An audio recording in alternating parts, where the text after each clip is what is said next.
ব্যাপ্য নির্ণয়। তো ব্যাপ্য নির্ণয়ের সহজ ও সঠিক পদ্ধতিটি কী? বারবার অনেক ছাত্রছাত্রী ভাই বোনদের কমেন্টের ভিত্তিতে আজ সহজ ও সঠিক পদ্ধতিতে ব্যাপ্য নির্ণয় কিভাবে করতে হবে তা তোমাদের কাছে তুলে ধরেছি। তো ওয়েলকাম টু স্টাডি হোম। যারা আমাদের চ্যানেলটি প্রথমবারের জন্য দেখছো তারা অবশ্যই চ্যানেলটিকে সাবস্ক্রাইব করে পাশে যে নোটিফিকেশান বেল আইকনটি রয়েছে সেই বেল আইকনটি অবশ্যই প্রেস করবে। তাহলে যখন নতুন নতুন ভিডিও আপলোড করব তখন সঙ্গে সঙ্গে তোমাদের কাছে পৌঁছে যাবে। আর অবশ্যই ব্যাপ্য নির্ণয় করার আগে ছাত্রছাত্রী ভাই বোনেরা খাতা কলম অবশ্যই তোমরা পাশে রাখবে ও আমাদের ভিডিও কেমন লাগছে। এছাড়াও ব্যাপ্য নির্ণয় করার সময় তোমরা কোন কোন ভুলগুলো বেশিরভাগ করো, কিভাবে ব্যাপ্য নির্ণয় করার আগে কোন কোনগুলো তোমাদেরকে ব্যবহার করতে হবে তা আমরা তোমাদের কাছে সম্পূর্ণভাবে তুলে ধরেছি। তোমরা একটু মন দিয়ে দেখো, তাহলেই হয়তো বুঝতে পারবে। তাহলে আগে সংজ্ঞাটি জানা যাক যে এখন এই ব্যাপ্য পদ বলতে কী বোঝো? একটি বচনে কোনো পদ যখন তার সম্পূর্ণ ব্যক্তার্থকে বা বাচ্যার্থকে বোঝায়, অর্থাৎ ওই পদের দ্বারা নির্দেশিত শ্রেণীর সকল সদস্যকে বোঝানো হয়, তাকে ব্যাপ্য পদ বলে। তো এখানে ব্যক্তার্থ বলতে কী বোঝায়? তাহলে ব্যক্তার্থ বলতে তার নিজের ব্যক্তিগতকে সম্পূর্ণরূপে বোঝাচ্ছে, সেটাই হলো ব্যক্তার্থ। ঠিক আছে, একটা উদাহরণ দিয়ে আমরা তোমাদের কাছে দেখিয়ে দিচ্ছি। তো উদাহরণটা দিতে পারো, কি দেবে? সকল রাজহাঁস হয় সাদা। এছাড়া তুমি অন্য দিতে পারো, আমরা এটা দিচ্ছি যে সকল রাজহাঁস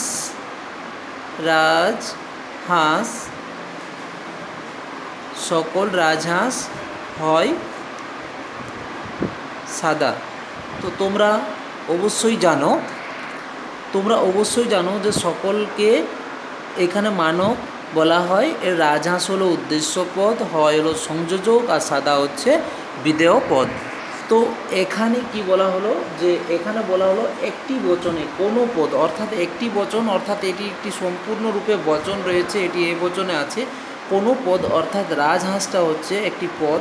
তো সেই পদে কী হচ্ছে? সম্পূর্ণ তার ব্যক্তার্থ, অর্থাৎ এই রাজহাঁসটির পুরোটিকে বোঝাচ্ছে বা বাচ্চার্থকে বোঝায়, অর্থাৎ ওই পদের দ্বারা, মানে অর্থাৎ এই রাজহাঁসটি কী করছে? নির্দেশ করছে যে সকল শ্রেণীর যতগুলো রাজহাঁস আছে সব রাজহাঁসগুলোই কী আছে? বর্তমানে হোক, ভবিষ্যতে হোক বা অতীতে হোক, সকল রাজহাঁসগুলোই কী হচ্ছে?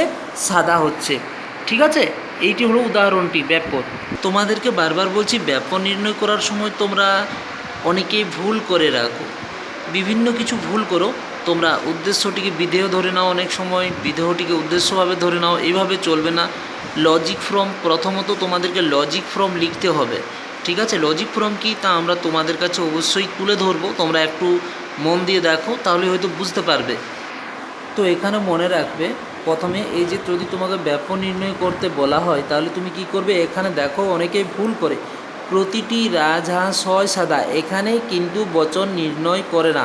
এরা দেখতে থাকে যে হয়তো উদ্দেশ্যটিকে ধরেই লিখে দিল যে উদ্দেশ্য পদটি ব্যাপ্য হয়েছে, কিন্তু এখানে বচনটা আগে অবশ্যই নির্ণয় করতে হবে। তো এই যে প্রথমে লজিক ফর্মটি কি? তোমাদেরকে LF লিখতে হবে, অর্থাৎ লজিক ফর্ম। ঠিক আছে, এটি অবশ্যই লিখতে হবে, যদি না লিখো তাহলে ভুল হবে। এবারে বচনে রূপান্তর দেবো, প্রতিটি, মানে এখানে সকল রাজহাঁসকেই বোঝাচ্ছে, প্রতিটি। তাহলে এখানে লিখবে সকল রাজহাঁস। ঠিক আছে, সকল রাজহাঁস হয় সাদা, তাই তো? সকল রাজহাঁস হয় সাদা, এটি কিন্তু এ বচন। অর্থাৎ তোমাদেরকে বলে রাখি, অনেক ছাত্রছাত্রী ভাই বোনেরা এই লজিক ফর্ম লিখে না, এছাড়াও বচনটি লিখতে ভুলে যায়। অনেক সময় এখানে সকল সাদা হাঁস হয় রাজহাঁস অনেকে লিখে ফেলে। যদি তোমরা এইভাবে লিখো তাহলে তোমরা সঠিক নাম্বারও পাবে আর সঠিক ব্যাপ্য নির্ণয় হবে। আর যদি তোমরা উদ্দেশ্যটি বিধেয় করো, বিধেয়টিকে উদ্দেশ্য করো, তোমরা সঠিকভাবে না বুঝতে পারো, তাহলে কিন্তু নাম্বার পাবে না। তো তোমাদেরকে বলে রাখি, এই সকলটি হলো মানক, রাজহাঁস হলো উদ্দেশ্যপদ, আর এখানে হয় হলো সংযোজক, সাদা হলো বিধেয়। তাহলে এটি এ বচন হয়ে গেল, বচন নির্ণয় করা হয়ে গেল। কিন্তু তুমি ব্যাপ্য নির্ণয় করবে কিভাবে? দেখো, সহজ পদ্ধতিটি একটু মন দিয়ে দেখো। তাহলে তোমাদেরকে বলে রাখি, আগে এখানে স্ট্রাকচারটা তৈরি করবে। ঠিক আছে, একটা আমরা স্ট্রাকচার সংক্ষেপে তৈরি করে দিলাম। এখানে স্ট্রাকচারটা করলো, হয়তো সময়টা আমাদের বেশি লেগে যাচ্ছে, একটু ভাই কষ্ট করে দেখে নেবে। যে সমস্ত ভাই বোনেরা ভিডিওটি দেখছো একটু কষ্ট করে দেখবে। তাহলে তোমাদেরকে বলে রাখি, এখানে উদ্দেশ্য লিখবে আর এখানে বিধেয় লিখবে, ঠিক আছে। এছাড়াও এখানে কি লিখবে, এ বচন হলো ই, তোমরা ভালোভাবেই জানো। এখানে আয় লিখবে আর এখানে ও লিখতে হবে। ও এর একটা আমি ঘর তৈরি করে দিচ্ছি, একটু কষ্ট করে দেখো। একটু সময়টা খুবই বেশি সময় হয়ে যাচ্ছে, তো খুবই খারাপ লাগছে। এখানে ও বচন হয়ে গেল। তাহলে এখানে কি হবে, এ বচনটি হবে। এই বচনটি কী হবে, এখানে সামান্য সদর্থক বচন, ই বচনটা হবে সামান্য নয়ার্থক, আর আয় বচনটি হবে বিশেষ সদর্থক, আর ও বচনটি হবে বিশেষ নয়ার্থক। তো তোমাদেরকে শুধু ব্যাপ্য নির্ণয় করতে হবে, অব্যপ্যর কোনো চিন্তা করার কোনো দরকার নেই, অব্যপ্য আপনা আপনি বের হয়ে যাবে। তো একটু দেখো, ভালো করে একটু দেখো, তাহলে তো তোমাদেরকে ট্রু ফলসের মাধ্যমে আজকে আমরা ব্যাপ্য নির্ণয়ের সহজ পদ্ধতি তোমাদের কাছে তুলে ধরবো। প্রতিটি ব্যাপ্য, এখানে কোনো ব্যাপ্যর কোনো প্রশ্ন নেই, এখানে ব্যাপ্য। তাহলে এখানে টি লিখবে ট্রু, আর অর্থাৎ এখানে সত্য হলো, এখানে ফলস, এফ মিথ্যা লিখবে। তো যতগুলি ব্যাপ্য হবে সেখানে টি লিখবে, অব্যাপ্য হলে মিথ্যা লিখবে, ঠিক আছে, মানে এফ লিখবে। এছাড়াও তোমাদেরকে আরও একটি প্রসেস আছে, সেই প্রসেসের মাধ্যমেও তোমাদেরকে আমরা দেখিয়ে দেবো। যদি এটা তোমাদের না সহজ মনে হয় তাহলে ওটা অবশ্যই সহজ হবে।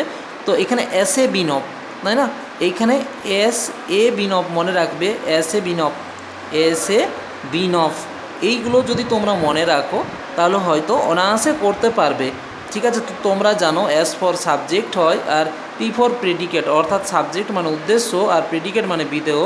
তাহলে এ বচন অর্থাৎ সামান্য সদর্থক বচনে, অর্থাৎ এস সাবজেক্ট, তাই না, এইখানে এ বচন, তাহলে এখানে সাবজেক্ট হলো, তাহলে এখানে ব্যাপ্য, তাহলে এখানে হবে টি, তাই তো। এখানে ই মানে ই বচনে, ঠিক আছে, সামান্য, এখানে কী হবে, সামান্য নয়ার্থক বচন, তাহলে সামান্য নয়ার্থক বচনে এইখানে বোধ, অর্থাৎ দুজনেই কী হচ্ছে, বোধ হচ্ছে ব্যাপ্য, তাই তো। তাহলে এটাও ব্যাপ্য হলো, এটাও ব্যাপ্য হয়ে গেল, তাই তো। এইখানে আয় বচনে নট মানে দুজনেই হচ্ছে না, দুজনে ব্যাপ্য নয়, তাহলে এখানে এফ, ঠিক আছে, ফলস লিখবে। এছাড়া এখানে ও বচনে প্রেডিকেট, ঠিক আছে, অর্থাৎ বিধেয় পদটি এখানে কি করবে, ব্যাপ্য, তার জন্য এখানে টি লিখবে, ঠিক আছে। এটা হয়ে গেল, দেখো তাহলে এখানে মন দিয়ে দেখো, এখানে বচন যেটা লেখা হয়েছে, এ বচন, ই বচন, আই বচন, ও বচন, এখানে বাংলাতে আমি লিখে দিয়েছি সামান্য সদর্থক বচন। এ বচনটা হচ্ছে বাংলাতে, ই বচনকে বলা হচ্ছে সামান্য নয়ার্থক বচন, আই বচনটা হচ্ছে বিশেষ সদর্থক বচন, আর ও বচন হচ্ছে বিশেষ নয়ার্থক বচন, ঠিক আছে। তো এখানে অল সকলকে বোঝাচ্ছে অল, এইখানে যে কোনো একজন যদি হয় তাহলে এইখানে হবে ই বচন, যে কোনো একজন। আর ও বচন হলে যদি কোনো কোনো হয় তাহলে আই বচন হবে, আর ও বচনটা হবে কোনো কোনো নয়। তাহলে এখানে ব্যাপ্য হতে গেলে তুমি টিক মার্ক দিয়ে দাও, আর এখানে অব্যাপ্য হলেও ক্রস চিহ্ন দেবে। তো তোমাকে বলে দিচ্ছি, তোমাদেরকে সেম প্রসেস তোমাদেরকে মনে রাখতে হবে, এস এ বিনফ, এস এ বিনফ, ঠিক আছে। একটুকু দেখো কষ্ট করে, কারণ ভিডিওটি অনেক বড় হয়ে যাচ্ছে। তাহলে এখানে দেখো এস এ বিনফ, তাহলে এ বচনে উদ্দেশ্য পদটি অর্থাৎ সাবজেক্টটি এখানে কি হয়েছে, ব্যাপ্য হয়েছে, অর্থাৎ টিক মার্ক দিয়ে দেবে, ঠিক আছে। এখানে ই বচন, ই বচনে বোথ দুজনেই ব্যাপ্য হয়েছে, তার জন্য দুজনকেই কী দেবে, ক্রস চিহ্ন দিয়ে দেবে, ঠিক আছে, এখানে টিক মার্ক দেবে, ঠিক আছে। এরপর আই বচনে নট, দুজনেই ব্যাপ্য নয়, তার জন্য দুজনকে ক্রস চিহ্ন দিয়ে দাও, ঠিক আছে, মানে এরা অব্যাপ্য হয়ে গেল। এরপরে ও বচনে বিধেয় পদটি, এখানে ও বচনে বিধেয় পদটি প্রেডিকেট তৈরি করেছ, তার জন্য এখানে দেখো পি এর ঘর অর্থাৎ বিধেয়ের ঘরটিতে টিক মার দেবে। তাহলে যেগুলোতে তোমার ফাঁকা রয়ে গেল, ক্রস চিহ্ন নয় দেওয়া হলো না, এখানেও, তাহলে এগুলো কি হলো, তোমার অব্যাপ্য হয়ে গেছে, ঠিক আছে। এরপরে নির্ণয়ের যে সঠিক পদ্ধতিটি একটু ভালো করে দেখে নাও, ঠিক আছে, আশা করি তোমরা বুঝতে পেরেছো। এখানে দেখো অনেকেই কি করে, এখানে প্রতিটি কুকুর প্রভু ভক্ত প্রাণী, হয়তো এই প্রশ্নটি পরীক্ষা দেওয়া আছে, অনেকেই কি করে এটি বচনে পরিণত না করে কি করে এখানে উদ্দেশ্যটি ব্যাপ্য হয়েছে বলে লিখে দেয়, কিন্তু এটি সম্পূর্ণ ভুল। তোমাদেরকে বলে রাখি, প্রথমে বচনে পরিণত করবে, তার জন্য বচনে পরিণত করার আগে প্রথমেই তোমাদেরকে লিখতে হবে লজিক ফ্রম, এলএফ কথাটি অবশ্যই লিখবে, লজিক ফ্রম, ঠিক আছে। তো এই প্রতিটি অর্থাৎ সকল কুকুরকে বোঝানো হচ্ছে, তাহলে এখানে কি লিখবে, সকল কুকুর, তো এখানে লজিক ফর্মটি হয়ে গেল সকল কুকুর হয় প্রভুভক্ত প্রাণী, অর্থাৎ এখানে সকল, তোমরা জানো মানব, অর্থাৎ এ বচনে রয়েছে, এখানে এ বচন, অর্থাৎ মানবটা দেখে এখানে এ বচন হয়ে গেল মানব। যদি কোনো থাকতো এখানে, ঠিক আছে, কোনো নয়, তাহলে এখানে কিন্তু ই বচন হয়ে যেত, ঠিক আছে। আর কোনো কোনো হয় থাকলে কি হতো, আই বচন। আর কোনো কোনো নয় যদি থাকতো তাহলে কি হয়ে যেত, ও বচন, ঠিক আছে। তাহলে এখানে এ বচন হয়ে গেল। তাহলে তোমাকে বলা হচ্ছে এবার তুমি সহজেই বুঝতে পারবে এ বচনের কোন পদটি ব্যাপ্য হয়েছে। দেখো, তাহলে এখানে তুমি জানো এস এ বিন অফ অর্থাৎ এ বচনের উদ্দেশ্য পদটি ব্যাপ্য হয়েছে। আশা করি বুঝতে পেরেছো, ঠিক আছে। নেক্সট,